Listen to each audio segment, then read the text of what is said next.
पाकिस्तान में इलेक्शन 8 फरवरी को ही होंगे, निगरान वज़ीर आज़म ने वाज़ेह कर दिया। पाकिस्तान के निगरान वज़ीर आज़म अनवारुल हक काकड़ ने अमरीकी टीवी को इंटरव्यू देते हुए कहा कि मईशत की बहाली अव्वलीन तरजीह है। इलेक्शन कमीशन आइंदा इंतखाबात के लिए तमाम तकाजे पूरे कर चुका है। पाकिस्तान में आम इंतखाबात 8 फरवरी को ही होंगे। निगरान वज़ीर आज़म ने कहा कि इंतखाबात कराना आईनी जिम्मेदारी है। निगरान हुकूमत खुश उसलूबी से पूरा करेगी।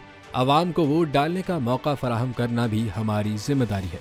इलेक्शन से पहले क़यास आराइयाँ होती हैं, इंतखाबात हो जाएं तो आलमी मुबस्सिरीन शफाफियत से मुताल्लिक खुद जान जाएंगे। निगरान वज़ीर आज़म का कहना है कि फरवरी में होने वाले इंतखाबात मुआशी इस्तेहकाम की जानिब एक कदम होगा।